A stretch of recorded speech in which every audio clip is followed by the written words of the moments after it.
so I guess the message is like, you should find things, and I like to find them in physical feats and physical endeavors, right? Like the 10 minutes at 32 degrees was another one for me, where like you do that and you're like, 99.9% of other people would think that this is absolutely crazy and probably never even attempt it. And like that is like such a mental unlock.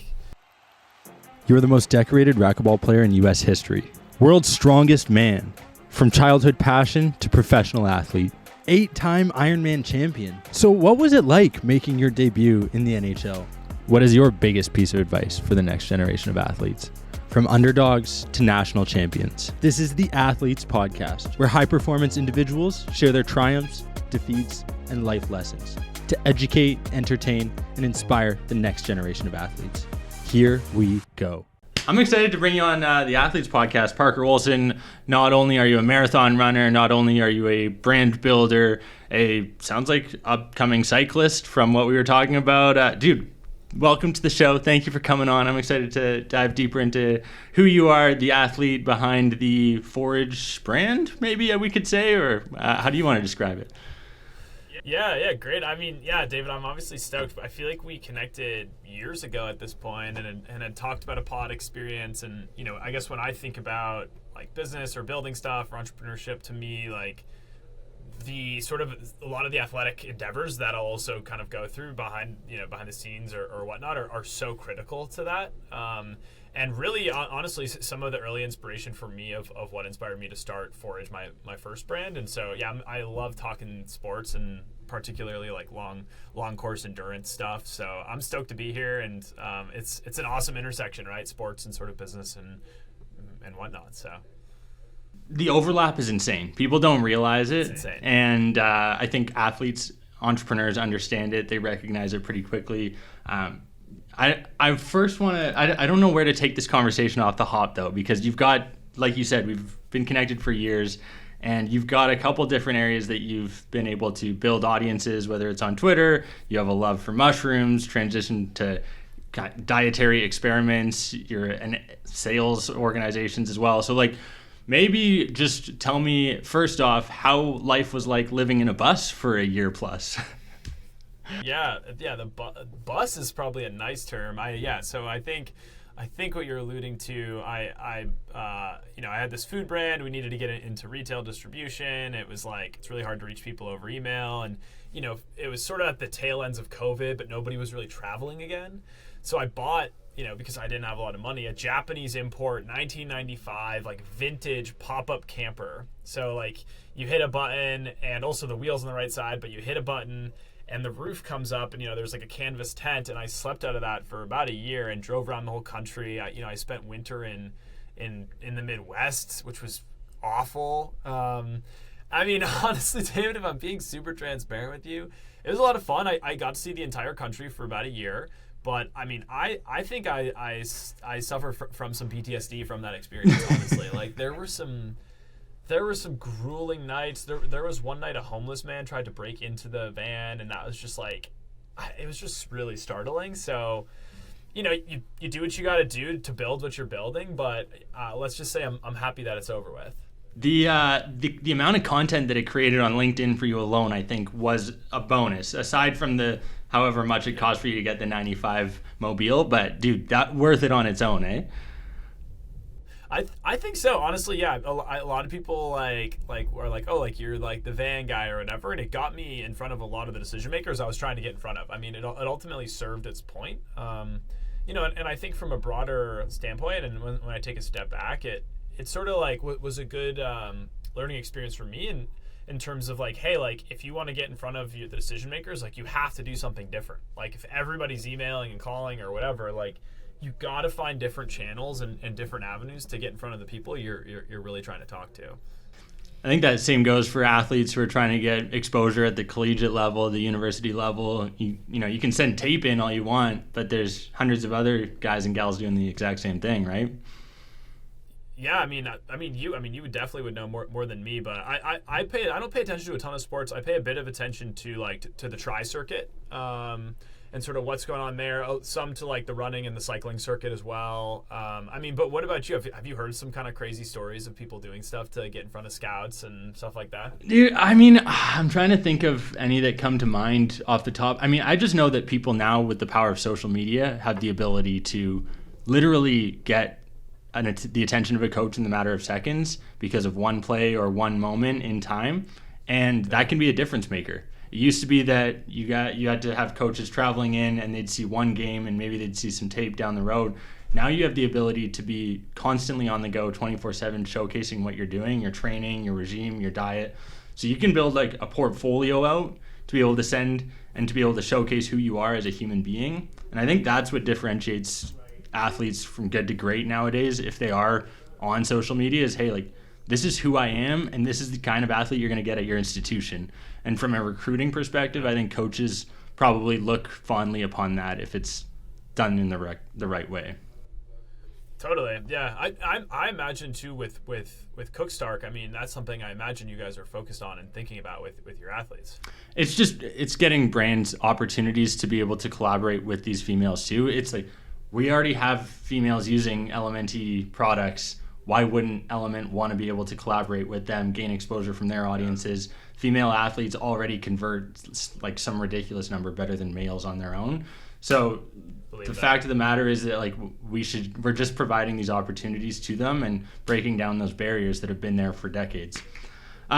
Dude, one of the things that you've been able to accomplish though, like you had 3/4, just under 1 million followers on Twitter, now called X, I guess. You've been able to build brands, build your personal brand. I think that was one of the topics I wanted to highlight from you specifically. You're incorporating your health, fitness, your diet regime. Like, you've been able to just do this by sharing your content. Was there a strategy? Was there a thought process behind it down when you started? Yeah, not entirely. I think when I think back, there's definitely like some common threads though. So I think what you're referencing in 2017, I was in college and I started building in Twitter and I really started building in Twitter because the first kid I met at college, I saw him on his phone and he looked kind of blue collar, but he had these really nice watches and I was like, what are you doing? And he finally showed me and basically he was growing Twitter accounts. And so he had like, in his like portfolio of Twitter accounts, he must have had like 5 to 10 million followers across like maybe 3 to 8 accounts. So some like pretty big accounts, some smaller accounts he was growing. And so he kind of showed me like early on what to do and how to monetize it. And my takeaway from it, and it's still really active today, right? And I actually think about this a lot today working in the podcast space, and I'm curious to hear if you do as well. But really, the number one way to grow, I think anything organically from a content standpoint is to basically cross-pollinate your content with other likewise audiences, right? So it's like, David, you go to other podcast hosts in similar realms and you say, hey, I'd love to have you on my show. I'd love to go on your show. And so you're going on their show, you're talking about maybe what you talk about here and vice versa. And that audience who's already primed to be interested in these types of topics is much more likely to go over and start following you, right? And so that's how we built the Twitter account. It was really getting it up to, at least a certain size. I think I got it up to like about, 5 to 10,000 on my own, and then from 10 to 50,000, my buddy basically like helped me. He was like, "Hey, I'll throw you a couple retweets, so like I'll retweet your content into mine," and help me get up to like a couple more thousand. And then once I was at like 15,000, 20,000, I started reaching out and DMing accounts that were in the 20,000 to 100,000 range, and I basically said like, "Hey, RT," basically everybody knows that it's just RT question mark. But what I would say is like, hey, like retweet, like I'll retweet 3 of yours for 1 of mine, especially for bigger accounts, right? Because an account that has 100,000 followers, well, they really only want to be retweeting and sharing retweets with another account that has 100 or more thousand followers. But if I was willing to retweet 3 of their tweets and they were, only had to retweet 1 of mine, you sort of increase the value prop for them. So did that, and every 15 minutes for like weeks, months on end, you would retweet somebody else's content, and then 15 minutes would go up, and you'd unretweet it, and then you'd have somebody else lined up, where then you'd retweet theirs, and they'd retweet yours, and that is how you're growing. And people are seeing the retweets, and like, oh, that's funny, quick follow. It's so easy to follow on Twitter.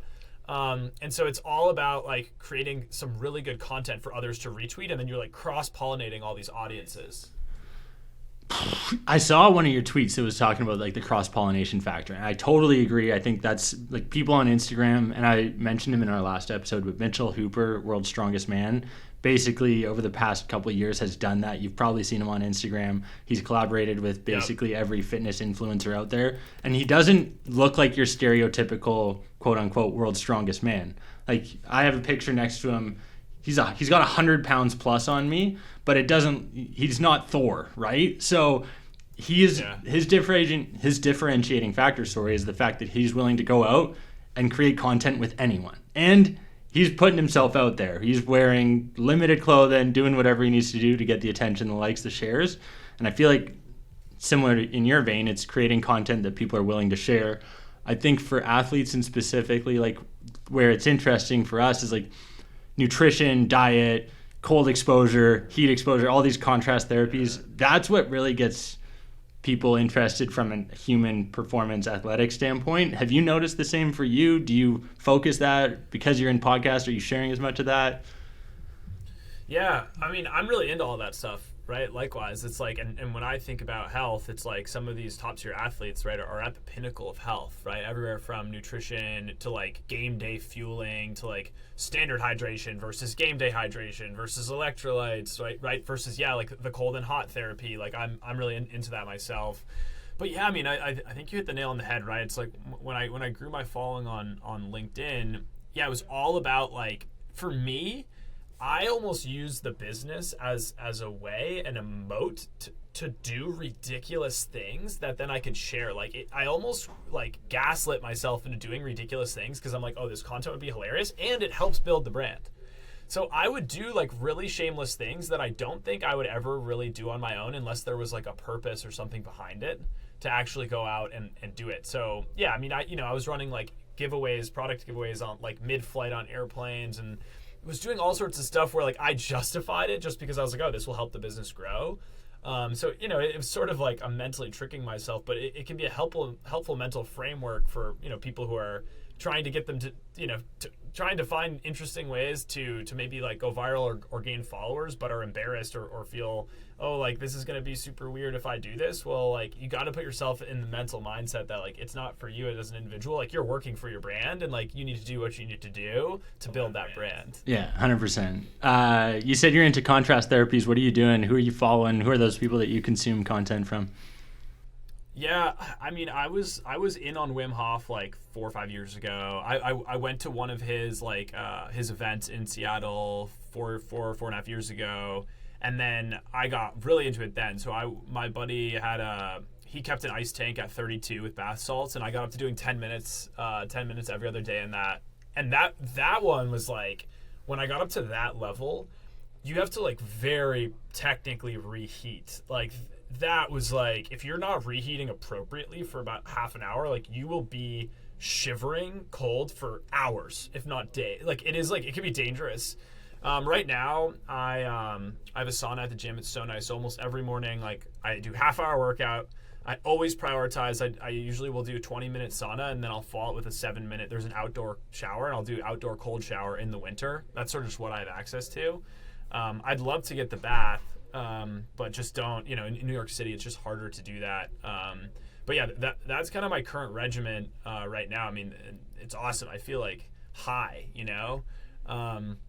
I don't know. What are you doing? Dude, similar stuff, or? Yeah, I try and sauna after every workout for 20 minutes. I try and keep the ice bath, cold plunge for mornings or like non-workout days. I've just seen some research around it eliminating the inflammation, so then it doesn't necessarily help the hypertrophy factor of trying to get big muscles get huge. Sure, okay. Yeah, I've heard about that. Yeah, I'm trying to follow your Huberman protocol to some degree. I don't drink coffee for the first 90 minutes. I'm trying to drink my electrolytes in the morning.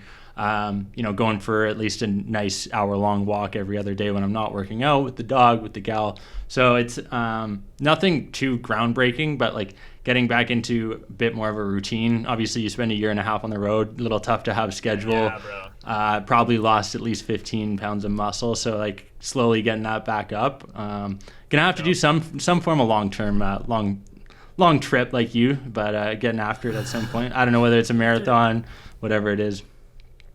Yeah, and well, for me, like, and maybe we can talk about those events in a couple. But I guess, have you gotten into two other things I've kind of gotten into, and one is really kind of weird, and this is more experimental. But the other one, I mean, have you gotten into or read into like about autophagy or like fasting and that at all? Yeah, it's hilarious. I actually just watched a video around James Smith PT. Have you seen him on Instagram?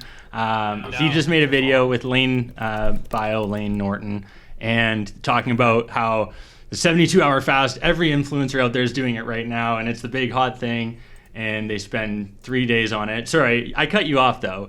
He made a really good YouTube video on it, but I want to hear your thoughts before I go into it deeper. Well, okay, yeah, like this could be funny. Yeah, so you also asked me who I follow. It's funny, when I think about topics I'm really interested in, I don't know if this sounds like, I don't know how people are going to react to this. I like to outsource my knowledge. So when I think about, okay, I love health stuff. I don't sit down and like read a lot of health stuff. I'll listen to some stuff, but like my brother follows like devoutly. He's like really into it on Twitter. He's always following kind of like the latest people. He's always reading the research. So for me, like what I like to do is I'll call him like once a week, once every couple of weeks. And I'll be like, yo, like what is new? Like, and I trust him, And so he's always like feeding me the things, and I'm sort of letting him use his own filter. And so, yeah, he's the one who kind of put me onto like autophagy, and one of my buddies works in one of the leading anti-aging abs in Boston, and he's talked about it as well. But yeah, I mean, it's like, hey, if you fast for long enough, it is, from what I understand, the number one way to put your body into autophagy, right? And activate. I forget if they're like autophagic cells. And basically, like how I've heard it talked about is it's similar to like a construction site, right? Like your body's used to like moving and building and growing, and so there's all these like little workers running around and building things, and scraps are just kind of being like tossed in the corner or taken out when they can. And when autophagy kicks in, it basically like the foreman comes and he's like, hey, everybody stop working, like we don't have the budget right now, so like just clean up and make everything like really efficient around here. And so like all of like your damaged cells get replaced with brand new cells. It like clears out all the waste in your system, like in your blood. And most recently, my brother was telling me about a study that Harvard recently came out with. This was the stat line. I need to look into this a little bit more before I like tell people this, but the stat line is that 1 7-day fast can reduce cancer for up to 50% across your life. Is like the stat line. I don't know. I've only ever done a 3-day fast, but I'm interested in trying the 7-day fast. But that's sort of where I'm at. I'm curious to hear your take on this, though. So I will say I was a big advocate for intermittent fasting, time restricted fast, whatever you want to call that. That was nice when you're in a calorie. It comes down to calorie deficit, is what I've gathered from doing my research. Because again, like you, I'm not a doctor. I bring on individuals like yourself, high performers, athletes. I learn from them, and then I try and apply some of this stuff that I learned to my life. I was listening to James Smith, PT, Lane Norton's video. Basically, if you do that 72-hour fast, you are eliminating 3 days worth of eating. So there is autophagy that is occurring when that happens, but you could have the same cell response by having a caloric restriction over the same 7-day period. So let's say, for example, you're eating 3,000 calories a day over 7 days, 21,000 calories, right? If you were to eliminate 3 days of that 3 days of eating completely, and then you stay 3,000, you're going to end up with whatever, minus 9,000 worth of calories, right? Yeah, it's 12,000 total. So instead of taking 3 days out completely, you could have a 2,500 calorie diet instead of 3,000. So you're taking 500 calories off per day. And you're actually going to eliminate a similar amount of food over the course of those 7 days. So when you expand your time horizon to a weekly, instead of a daily caloric intake, to a weekly, the amount that you're actually eliminating isn't as much over that time span, and you're still getting the same cell regeneration. Again, that is what I heard from that video. I'll have to click it in here and send it to you so you can review it. But basically, he was like, James Smith, who's like a UK fitness influencer.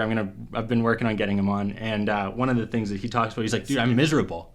He's like, this was the worst 3 days of my life. Like, I had to sit there with my bloke and my gal who are eating food. My dog's eating food, and I'm sitting there with an empty plate, can't do anything. So he's like, the mental aspect for him wasn't worth it. But like, it seems like from your reaction, you felt differently. Yeah, dude. Honestly, well, first of all, I'm like into endurance sports, and like I love the idea of going and doing a 3-day fast just because it's challenging, and because like I think it just like mentally puts you in the space. Like you just have to be mentally fortified to really go through stuff like that. And then I think that stuff helps with, you know, building a business and when times are really tough, or doing sort of these different athletic feats, right? And like that to me is like mental training. Like I like love it. So for me, one of my two of my goals this year around health. Actually, I think I have a couple more than that too. I'll actually pull them up here live. You got a list. Look at this. This is full MFM style. Yeah. You came prepared. Okay. So my two explicit health ones. I have some other like broader ones, but I want to do a 5-day fast this year, and then I want to do a 7+ day cycle race, which is the one I just signed up for. And then, you know, the other ones as well are slightly off. One, I want to compete. I want to compete on a professional level in backgammon this year. So I'm obsessed with backgammon. I don't know if you've ever had a backgammon player on. No. What is it? What explain to last year? What is it? Oh man. Okay. So backgammon is arguably it's probably most notably the second basically oldest game to ever be invented and still be around behind chess. Although it's much simpler than chess. And it's a probability game. It's really like a polymath game. So it's you roll dice, you move pieces around the board, and like I don't know, without having a board in front of you, that's kind of where I'll leave it. But it is just like a really fun strategic polymath game. It's all probability based, and so it's a ton of like math and like complex understanding. But I'm literally addicted. I looked at my phone time yesterday. On average, I think I spent in the past 7 days, I think I spent 9 hours playing backgammon. Ooh. I am just like I play it before bed. Like I play it when I'm on the toilet, and I am like. I want to get up to a certain grand rank because they have certain grand ranks. But so, anyways, those are my goals for the year. But yeah, I don't know. I guess I'm gonna have to look into the autophagy around more like intermittent fasting and see if it's similar. But I read some different stuff, but it's hard to know like what to really trust.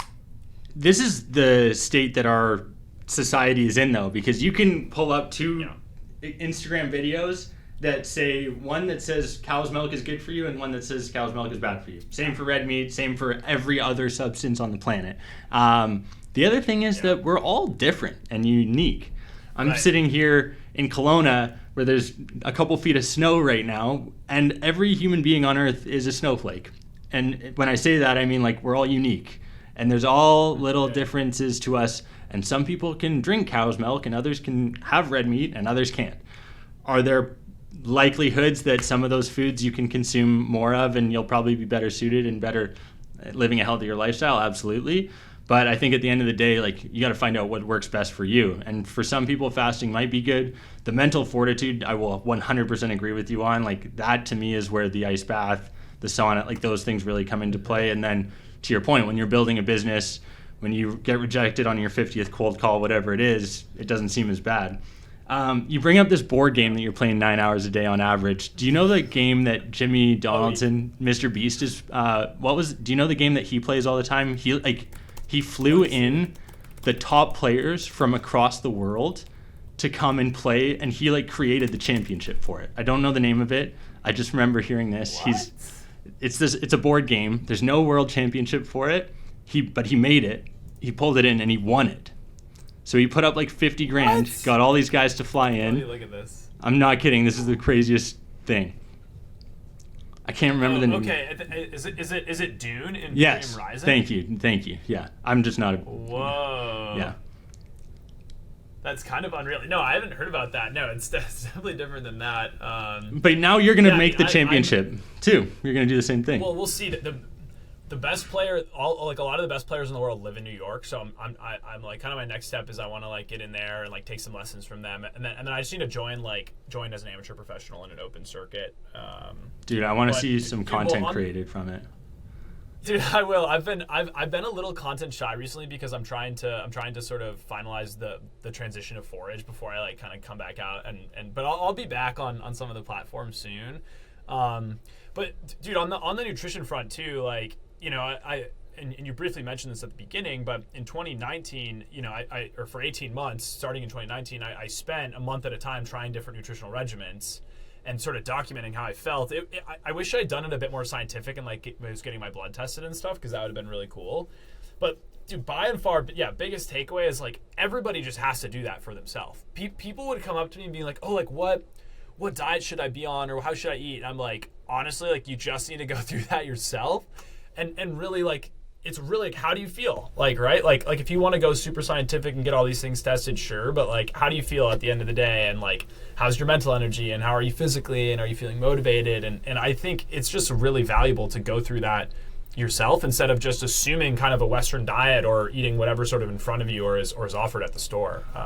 Yeah, and I mean the Western diet is definitely not the one to be going after first and foremost. I'd probably say that for certain. Have you been have you seen the Netflix show where they take like the two twins? No. Is that the new one? The new one, like I thought it was more like vegan, vegetarian based, or is it two twins?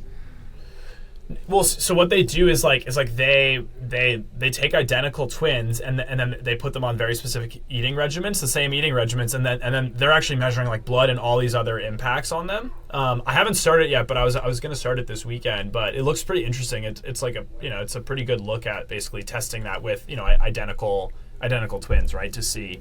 I remember when I did this like Mark Wahlberg challenge for a week, and I was going vegan for it, and like pea protein, I got my blood taken, and pea protein did not agree with me at all.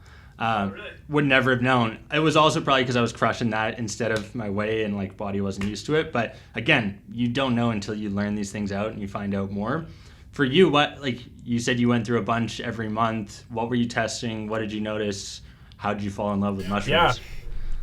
Yeah, well, yeah.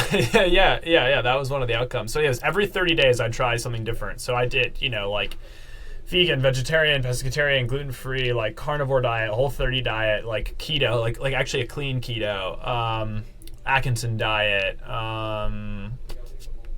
There were some other interesting ones. One of them I went off of like all caffeine and supplements. Was there one that you noticed the best? Did you know? Well, so yeah. So my takeaway is so where I felt the absolute like peak, where I was just like dialed in, like feel like from just a pure like health standpoint, honestly, was when I was in ketosis or like dialed in the Whole30. Honestly, okay. However, they were so challenging. Like there was so much like mental just challenge of just like I couldn't live a normal life. It was like, oh, I can't do that, or I'm not going to do that because I'm doing this challenge right now.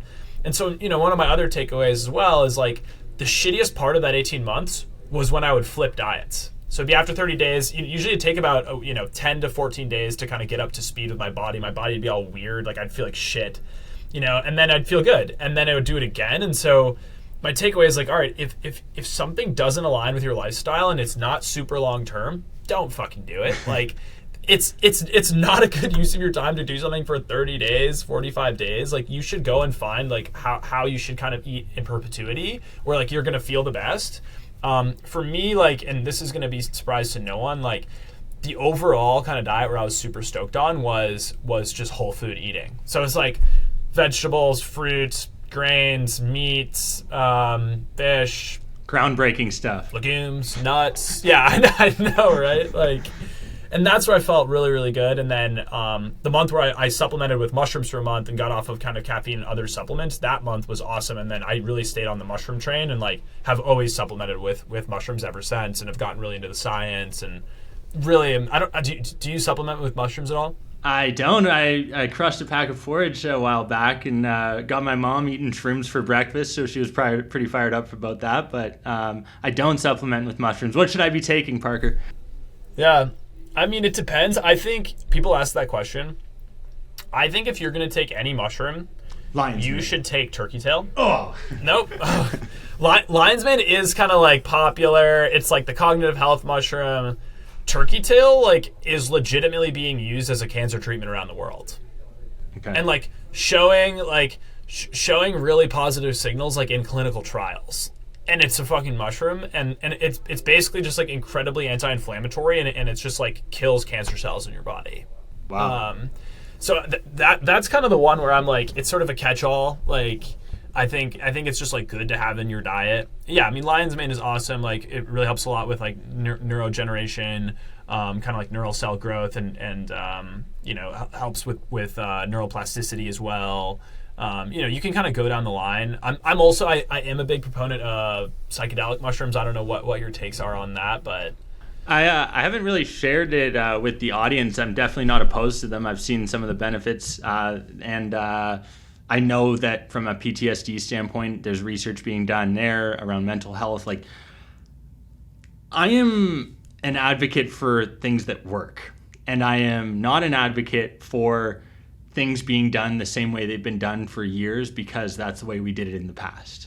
And I feel like both our education, our health, and even like our food and beverage industry are kind of all in auto repeat, because that's the way things have been done in the past. And I'm sure you've had to deal with that from a business brand building standpoint. And like, for me, I would love to be able to bring people on like yourself to this show to be able to share with people that the fact that turkey tail mushroom is proving to be beneficial and taking away cancer cells compared to other stuff that we've been doing that clearly doesn't work. How did I answer that question? I think you answered it well. I'll leave that one. Have you seen, there was a movie that recently came out on Netflix, like Drug Hustlers? Love it. Okay, you saw it? Yeah. Dude, I was like, okay, like this, I was like, a lot of like mainstream people should just watch this movie and understand like why and how like big drugs and big pharma is a thing, and how everybody gets hooked on them. But I'll leave that there. I'll leave that to the audience to go check out on their own. Dude, there is one hot take that I want to raise, that I want to see if you've ever done this, or anybody on your show has ever done this. But I've been starting to do this kind of in some training. And I will say, I got the idea, and most of the time when I do it, I have consumed marijuana ahead of my workout. I'm a huge, that like really works for me. I like get access to certain muscular control that I don't necessarily have. My breathing gets like really dialed. I can like tunnel in on like a long run, on like a lift. For me, it's like really therapeutic. But is that smoking it? Is that ingesting? Either or. Okay. Honestly, doesn't matter. either or. Okay. Yeah, and I started this. I did this for the first time this past summer when I was training, or this past spring when I was training for half Ironman, and I had a long run, and I'm like obsessed with my heart rate data. Like, check my resting heart rate every day. Like, I check it during all the runs. I'm a huge proponent of zone 2 training. My brother and I, like, we talk a lot about zone training. I've also been intrigued by recent research around zone 1 training. We don't have to get into that here. No, let's do it, dude. I love it.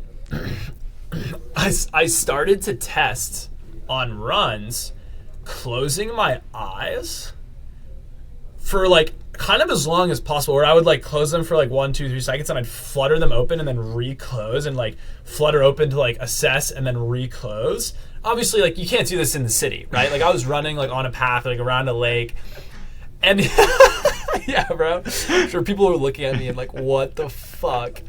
Like, it could be dangerous. Like, I'm not necessarily saying everybody should do it, but I started, dude, when I was doing that, I was able to drop my heart rate, keep the same pace on runs, drop my heart rate by like 4 to 6 beats per minute.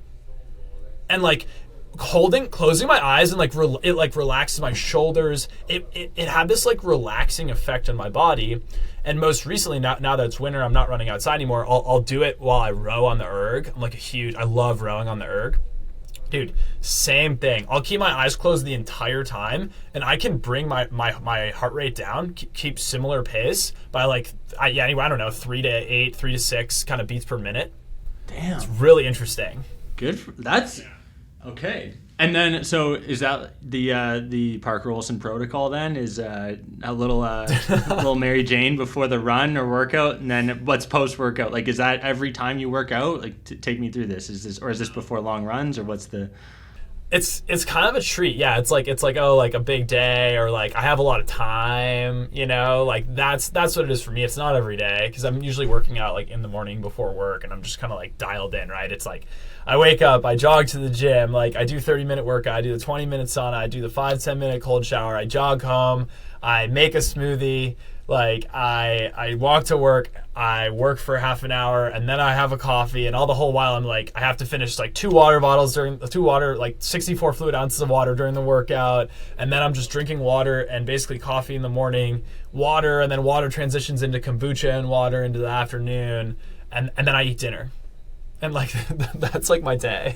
I love it. Very cool. And so have you noticed that incorporating this routine has allowed you to take advantage of the additional time that it provides you by not having to think about, oh, what am I doing today? What am I eating? Like, because I feel like that's an underappreciated aspect of having routines, having schedules for athletes, entrepreneurs, business owners, etc.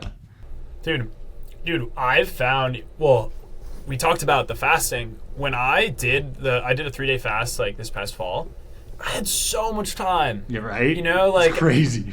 I was like, whoa, like I'm getting so much done today. I will also say when I did the 3-day fast, I like kind of like hit pause on a lot of working out or was doing light stuff or walking. So that there's some time back there too. But like, yeah, I mean, not even thinking about eating, sitting down about eating, prepping meals, like that's definitely like I couldn't agree anymore. I think anybody sees that once they start to get there. I do imagine a lot of people are lifting. I feel like are nervous about, I'm not eating as many calories and getting protein in throughout the day. And I guess I don't know a whole lot about that. I'm not one to sort of speak on that. I actually found that if you're able to plan accordingly, mainly the fasting didn't work when I'm a year and a half on the road, right? Not knowing where you're sleeping that night, where you're getting food, etc. Yeah.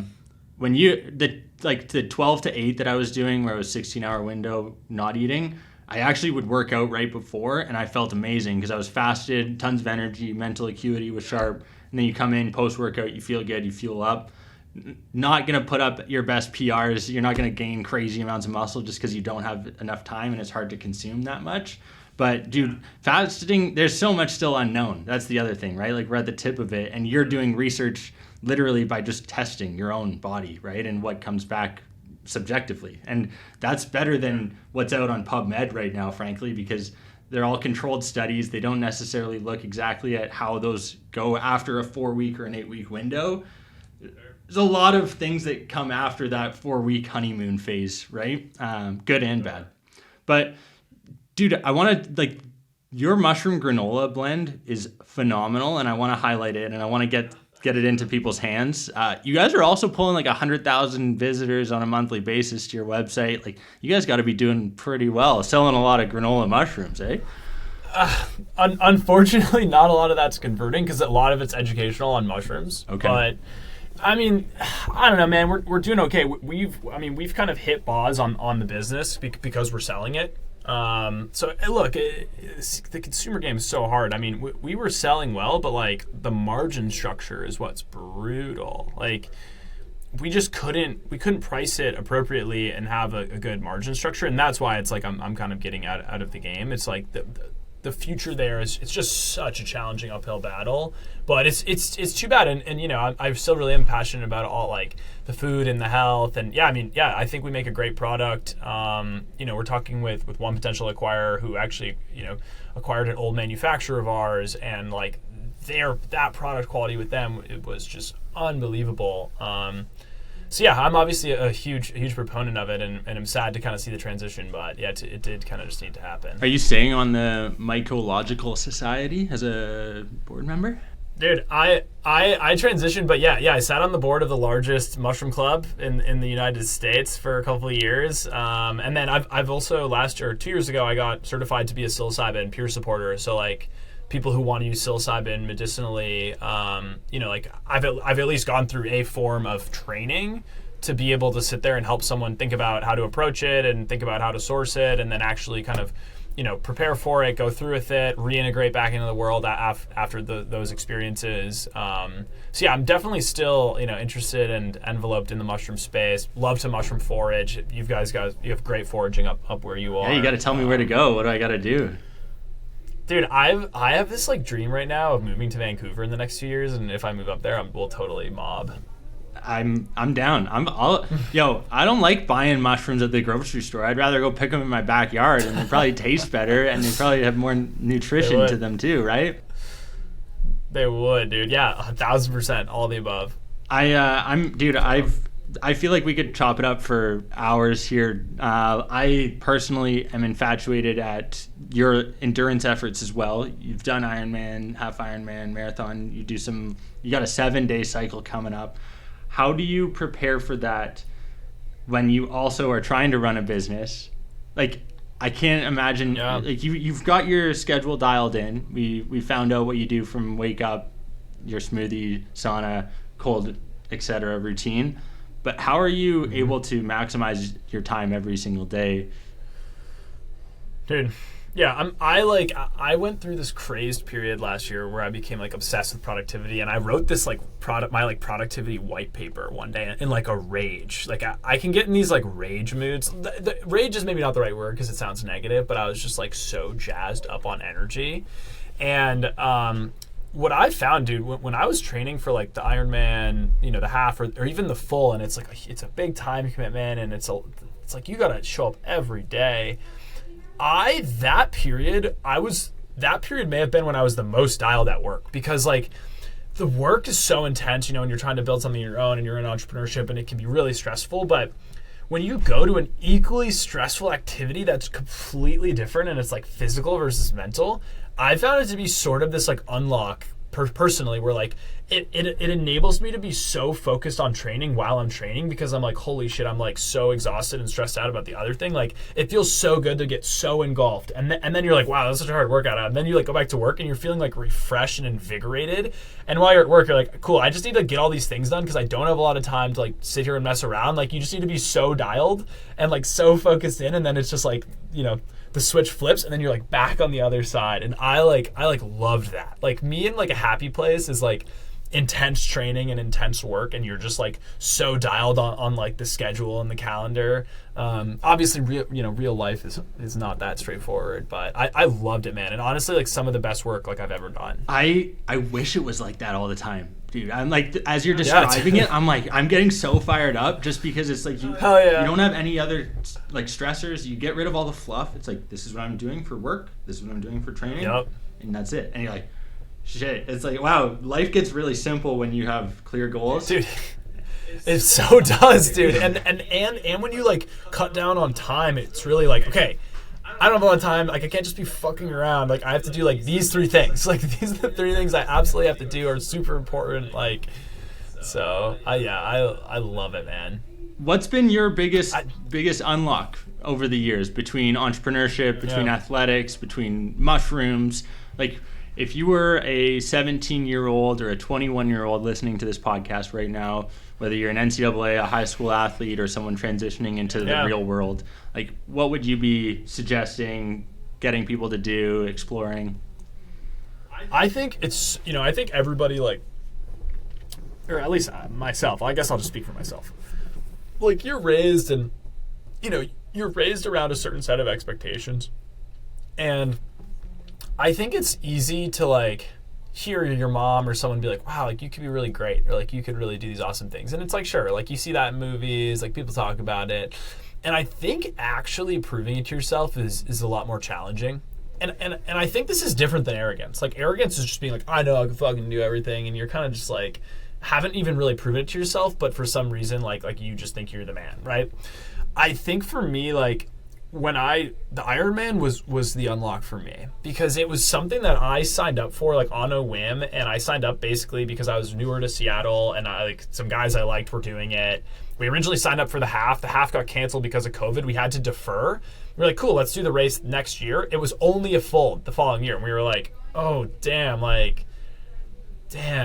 And we kind of were like, book it. Should we just do it? It's a year out. We'll be fine. And we were like, yeah. And we just did it. And I remember like buying it and being like, whoa, like I am terrified. Like the idea of swimming 2.5 miles, biking 112, and running a marathon is wildly daunting. And I never even ran a marathon, and I never even ran a half marathon. I never biked more than 25 miles. And so I think the idea of like when you go out and do something that like you actually believe is terrifying, and you're like, I don't know how I'm going to do this, but you just kind of have some faith and you put in the time. And I put in the training, and then you show up on game day and it was 107 degrees out during that Ironman. That Ironman had the most DNFs, the most do not finishes out of any Ironman race in history. Whoa. It was like an absurd percentage, like 36%. It was 111 off of the asphalt on the bike. I watched three or four people literally collapse from heat exhaustion on the bike, crash their fucking bike into the ground. It was nuts. I shouldn't be laughing. And I just remember like getting up, and you just like are so intimidated. Like you are like, holy crap. Like 2 days before, you're like, oh my God. Like, well, at this point, like if I haven't put the training in, like it's going to show up. And like I've told so many people about doing this race. Like my family's here. If I like die, like it's gonna be incredibly embarrassing, and that was such a driver for me while I was training. But I still like just didn't believe I was gonna do it. Like it was like unfathomable. And when you told people you were doing an Ironman, people were like, yeah, right. Like that's fucking insane. And then like you go out and you do it, and like I did it, felt great, finished it, and was like, damn. Like if I thought that was like the most absurd, crazy thing ever, and I did that and was like, that was like, it was hard, but it's not like I like crawled across the finish line. Like I finished and was like, I feel okay. Like yeah, of course I'm like super sore. Like I'm tired, but I'm like, I wasn't dead, and was like, wow. Like for me, that was the unlock where you're like, like, am I just boxing myself in by being like terrified of these things and being like, I can never do that. And then you just like, don't even think about it. Right. And so that's why, when I think about my goals, it's like every year I want to try things that like are kind of scare me. Like doing like a 5 or a 7 day fast. I'm like, damn, dude, that like a year ago, 2 years ago, I would have been like, that's fucking crazy. Like a 7 day fast is only shit that like Gandhi does, who could do that? But now it's like, yeah, I still think that's going to be like pretty wild, but I know I could do it. And when I do it, I'm going to feel more empowered. So I guess the message is like, you should find things, and I like to find them in physical feats and physical endeavors, right? Like the 10 minutes at 32 degrees was another one for me, where like you do that and you're like, 99.9% of other people would think that this is absolutely crazy and probably never even attempt it. And like that is like such a mental unlock. I think doing extraordinary things on a consistent basis allows them to become second nature, and then they almost don't become extraordinary for you, but they are for everyone else, right? It's well said. Well put, dude. Hey, that's the power of being able to listen as you were talking, and it just came to me. I think I have to attribute some of that to mouth taping as I sleep. Do you do that? Oh, dude, yeah, I can't believe we didn't even talk about it. Dude, my resting heart rate, it's always, I can get at least like, I don't know, at least 3 beats per minute, like lower when I've got the mouth tape on. I'm a huge believer of the mouth tape breathing. I love it. Yeah, I'm a huge fan. Have you read James Nestor's book, Breath? Yeah, once I read it, I was like, every night, haven't missed it. I have it right here. VO2 tape I used, they sent me a ton of stuff. It's the best. I like, dude, all these little things. But again, if you were to tell your mom or your aunt 5 years ago, yeah, I'm going to tape my mouth every night before I go to sleep, they'd look at you like you had 4 heads. Insane, dude. Yeah, I completely agree. And I, to our convo earlier, like I think that's similar around like psychedelics or some of these other medicines, right? Where like for Christmas 2 years ago, I gave everybody in my family like 30 microdose, like sets of 30 microdoses. Everybody in my family got one for Christmas. And my parents were like, what? And I'm like, no, like it's super cool. Like they all knew I was into mushrooms, but it certainly pushed the boundary that year. What were the results of that? Any positive feedback? Dude, my mom. I don't know how much my parents have used it. I keep kind of checking in. I work with my mom every year to do her annual goals, and like we check in quarterly. And she's really gotten. She like wants to like find more things of joy, and she's really gotten into drawing. And so she's gonna try microdosing while drawing. That's kind of gonna be her like thing. But dude, 2 years ago, my mom was like, "This is crazy. I don't do drugs. Blah blah blah. Can't believe you'd even give this to me." And now my mom's like really open to the idea, you know, and like it's like, oh yeah, that could be cool, and like.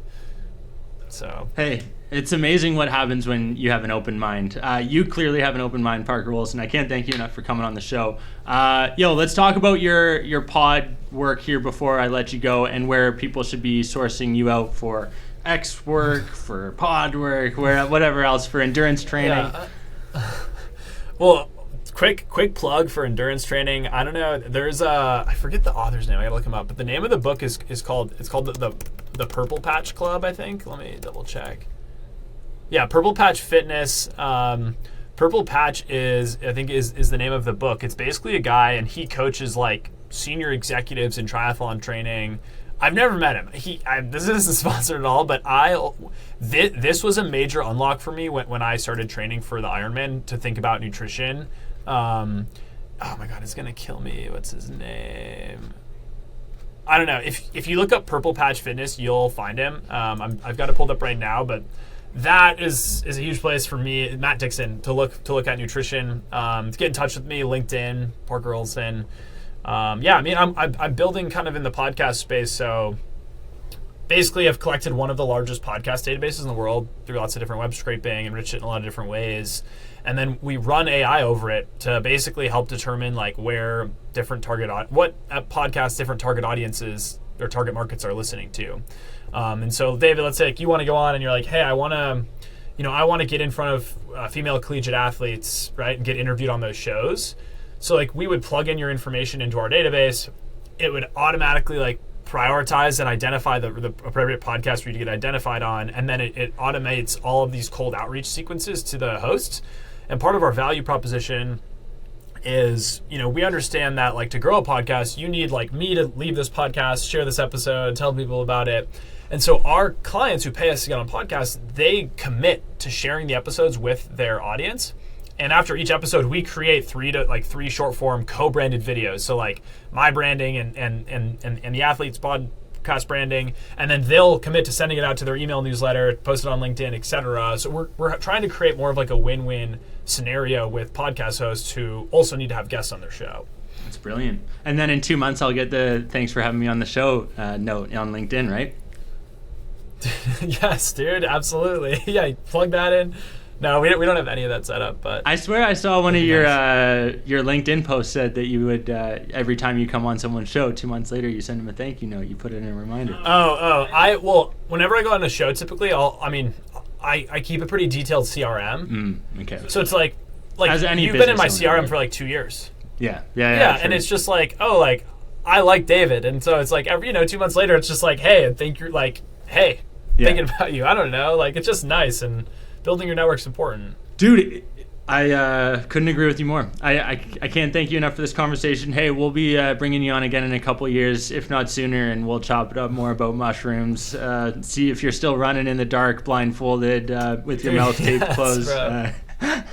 Hey, thanks so much, Parker. Dude, I appreciate your time. Yeah, thanks, David. Cheers, brother. Yeah.